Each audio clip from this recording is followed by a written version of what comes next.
আচারের তেল দিয়ে হবে আলু ভর্তা। আর আচারের তেল দিয়ে আলু ভর্তা কী করে বানাই সেটা আপনাদের সাথে শেয়ার করব, দেখতে থাকুন।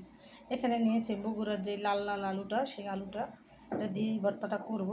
তো আমি আলুটা এখানে সিদ্ধ করে ছিলে নিয়েছি, আর নিয়েছি শুকনো মরিচ ভাজা, পেঁয়াজ কাঁচা আর লবণ। প্রথমে আমি দিব লবণ আলু ভর্তার জন্য, দিয়ে দেবো পেঁয়াজ কুচি, আর দিয়ে দেবো লাল লাল শুকনো মরিচ ভাজা।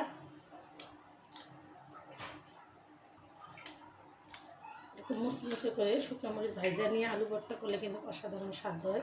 তো আমি শুকনো মরিচটা খেতে পারি না, আর সবাই খেতে পারে। দেখেন কি সুন্দর টকটকে লাল। এটা আমি একটু বেলে নিব। পেঁয়াজ মরিচটা একটু দললেই গ্রাম ছুটা যায়। আলু ভর্তার স্বাদে পেঁয়াজ, কাঁচা পেঁয়াজ আর লাল মরিচ দিয়ে ভর্তা করা।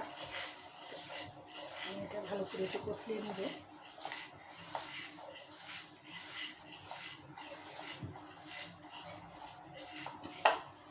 এখানে আমার মরিচ পেঁয়াজটা কষলানো হয়ে গেছে। আমি এখন দিয়ে দিব আলুগুলো। আলু ভর্তা ডাল হলে আমাদের ঘরে সবচেয়ে পছন্দের খাবার। আমি যেটা করি আপনাদের সাথে শেয়ার করি। আমি আলু ভর্তা করলেও শেয়ার করি, ডাল রান্নাও শেয়ার করি, সবই আপনাদের সাথে শেয়ার করি। আপনারা আমার ভিডিওগুলো অনেক ভালোবাসেন, আমি জানি। আপনাদের সাথে শেয়ার করতেছি কীভাবে আলু ভর্তাটা বানালাম। দেখেন আপনি যে জল এসে যেতেছে। যারা আলু ভর্তা অনেক পছন্দ করে তাদের তো কোনো কথাই নেই। তা আমি আলু ভর্তা বানাইতে নেই, আমার ঘরে আগে ডাল রান্না করতে হবে, তারপরে আলু ভর্তা। মেঘ বৃষ্টির দিনে মাছ মাংসের থেকে আলু ভর্তা ডালটাই বেশি মজা লাগে।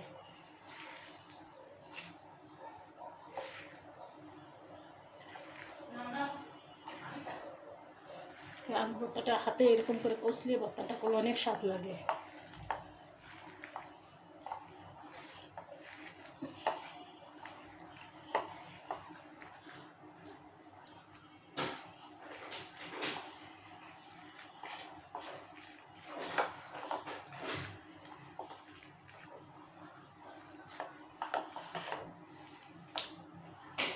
আমার শাশুড়ি হলো রংপুরের, আর আমার শ্বশুর হলো ফরিদপুরের। তো আমার শাশুড়ি দেশের মানুষে বাটুনে আলু ভর্তাটা করে আঠা আঠা করে।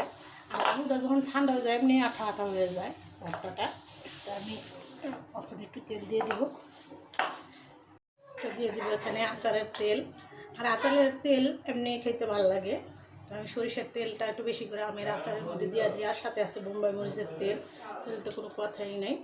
তো আমি অল্প করে দিয়ে নিলাম। আপনারা যারা আচারের তেল দিয়ে আলু ভর্তা খেতে পছন্দ করেন তারা একবার হলো এরকম করে আলু ভর্তা বানিয়ে খেয়ে দেখবেন, খেতে কিন্তু অসাধারণ স্বাদ হয়। আলু ভর্তাটা বানানো হয়ে গেল। আর কী কী মশলা দিয়ে কীভাবে বানালাম সম্পূর্ণ ওটা আপনাদের সাথে শেয়ার করলাম। আমার ভিডিওটা না টেনে দেখবেন, আর এরকম সুস্বাদু আলু ভর্তা বানিয়ে খাবেন। আলু ভর্তা আর ইলিশ মাছ দুইটা যদি ইলিশ মাছ ভাজা হয় আর আলু ভর্তা হয় তাহলে ভাজতে ভাজতেই খাওয়া হয়ে যায়, আর আলু ভর্তা বানাইতে বানাইতেই খাওয়া হয়ে যায় অর্ধেক। তো ভিডিওটা বর্ণনা করে রেখে দিলাম। আসসালামু আলাইকুম।